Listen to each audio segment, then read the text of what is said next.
Masjid Indonesia Tokyo.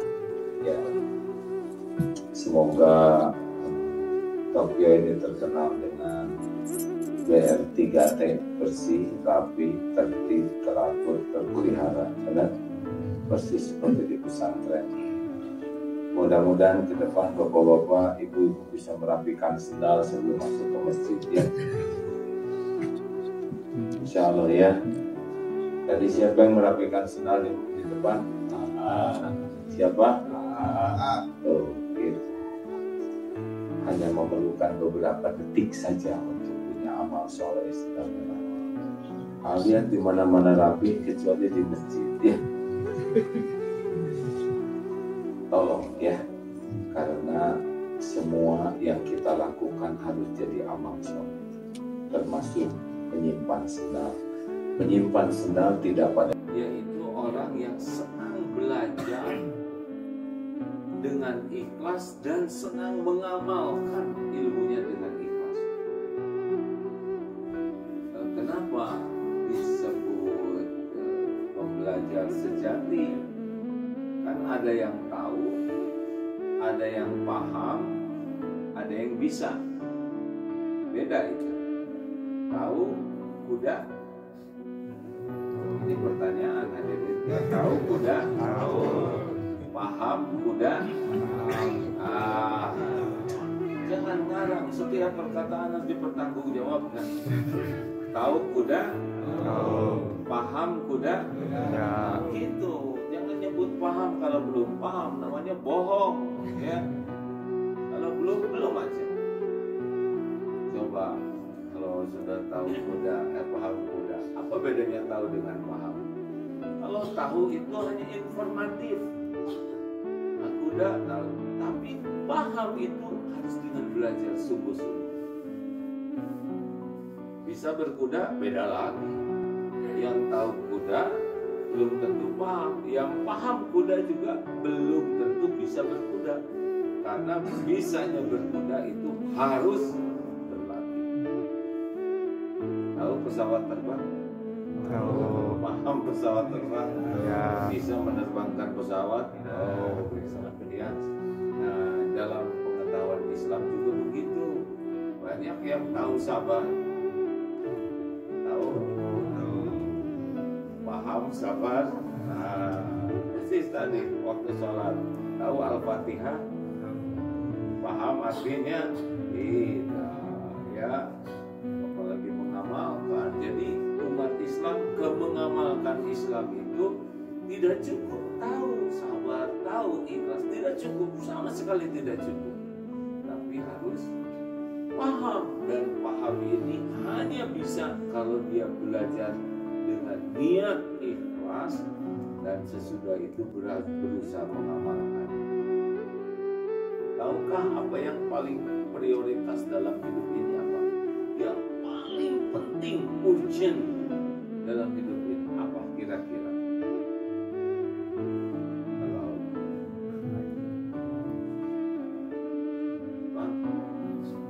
Apa yang paling penting dalam hidup dengan tingkat keimanan. Jadi kalau ingin Indonesia jadi baik, memang harus tauhidnya dikuatkan. Kalau enggak dia tetap korupsi karena dia tidak takut ke Allah. Kan ayyul mu'minina afdalus. Siapa orang beriman yang paling utama? Ahsanuhum khuluqan. Orang yang paling mulia akhlaknya. Ingin anak jadi baik, harus dia paham agama dengan baik. Karena dia kenal ke Allah, dia kenal standar, maka dia akan menjadi baik. Pokoknya mah kalau ingin, ini ada ibu-ibu, Bu, senang nggak kalau suami takut ke ibu, Bu? Kira-kira bakal bahagia tidak kalau STI suami takut istri? Tidak akan bahagia. Pasti acting di depan ibu, pura-pura baik. Yang mantap itu suami takut kepada Allah, STA. Suami takut ke Allah, maka dimanapun akan jadi orang baik. Kalau suami takut istri, maka dia pura-pura baik di depan istri dan jauh dari istri, merdeka.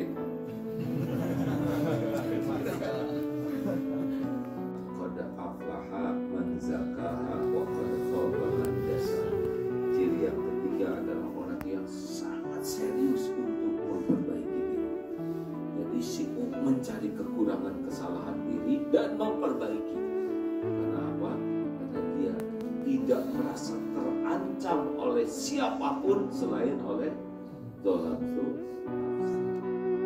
Nggak ada yang membahayakan kita selain diri sendiri. Surat Al-Isra ayat 7. In ahsantum li anfusikum wa in asatum falaha. Jika kamu berbuat baik, kebaikan itu untuk dirimu sendiri. Jika kamu berbuat jahat, berbuat jelek, kejahatan itu untuk dirimu sendiri. Jadi siapa yang membuat kita menderita aslinya?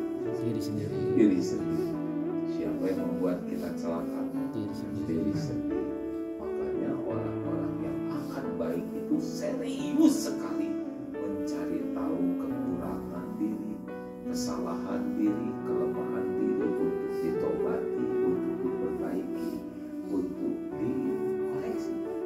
Makanya kalau orang yang bakal sukses itu mendengar kritik, saran itu syukur sekali, karena dia minta ke Allah ihdinas siratal mustaqim, minta ditunjuki jalan yang lurus. Nah, orang-orang yang dikritik alergi dikasih tahu juga itu Firaun ya. Oh iya, iblis kan begitu. Aba wastakbaru. Penyebabnya apa? Ana khairu minhu. Saya lebih baik dari orang, dari dia. Jadi dia tidak mau dikasih tahu. Wajib nikah kalau tidak. Satu, balik. Saudara udah balik belum? Nah, dua, ingin. Nah, ada yang ketiga, mampu. Kalau belum ya sabarlah, puasa. Nah, sekarang gimana? Saya sudah ingin. Rukun nikah ada berapa? Oh, ngararang. Kayaknya nikah tapi nggak jelas aturannya gini. Satu ada mempelai, ya. Satu lagi oleh wanita. Ya harus ada ini, nggak bisa nikah sendirian. Tiga, wali. Empat, Saksi. terus kawin, ijab kabul. Kawin itu bagian dari nanti waktu ijab kabul harus ada ini ya. Benar-benar mengejar sholat tepat waktu berjamaah di masjid itu perjuangan sekali. Karena kadang di jalan, kadang di rumah makan, dan di sana juga tempat sholat tidak ada ya. Jadi saya pikir bapak-bapak, ibu-ibu yang ada di Jepang ini pahala sholatnya lebih besar ya dibanding di Indonesia yang di mana-mana banyak masjid ya, terutama saya di pesantren ya. Di pesantren itu bisa menjaga sekali tuh 40 takbir imam pertama bisa kejaga, bisa karena saya imamnya ya.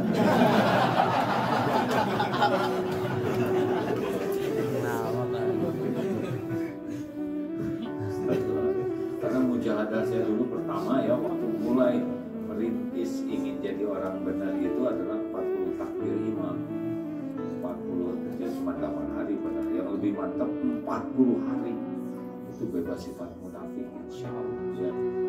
Tapi di sini nggak gampang, cari masjidnya susah ya. Kemudian saya kemarin dapat masjid di mana? Di Masjid As-Salam apa yang dekat Panga. Ya, Dari sana terus pulang sampai ke Mitsui sejam jalan kaki itu ya. Alhamdulillah. Tergantung Pak. Kalau niatnya tiap langkah jadi zikir banyak tuh. Iya. Saya kemarin di Nagoya kemana-mana diantar naik mobil terus. Padahal saya sangat memerlukan sekali jalan atau bersepeda itu di apa-apa. Ini kalau tahu kesini cuma berapa kilo sih dari Mitsubishi dari stasiun Shinkansen jalan tuh. Jadi masanya nggak pengen nanti jalan sendirian malam-malam. Nah, bapak ibu yang baik deh, jadi selalu harus diupayakan sholat tepat waktu. Ya, itu amalan yang paling tinggi derajatnya itu as-sholatu ala waqtiha. Sesudah itu baru birrul walidain, berbuat baik orang tua, baru al-jihadu fi sabilillah. sungguh-sungguh di jalan Allah berjuang. Tapi ada kalanya memang kondisi tidak memungkinkan. Makanya dalam Islam ada rukhsah, ada keringanan, ya. Tapi yang jelas kita menikmati keringanan itu untuk memudah-mudahkan atau tidak, ya. Kita ada yang sedih nggak bisa on time sholat, ya, kan harus melakukan. Nah, Allah tahu tuh hati kita sedih. Tapi ada juga asik. Nah, itu juga Allah tahu. Makanya dimaksimalkan aja. Dan Allah mengetahui semuanya, ya. Tidak ada yang luput dari pengetahuan. Makanya nilai terbesarnya itu adalah pada kesungguhan. Walladzina jahadu fina lanahdiyannahum subulana. Orang yang sungguh-sungguh, maka Allah lebih sungguh-sungguh lagi. Ada aja nanti jalan. Kayak yang undang ini udah dibatalin, mau aja terus. Jadi saya terpaksa dengan izin Allah ternyata jadi terjadi. Bahkan ya mudah-mudahan di Nagoya nanti ada pesantren di sana.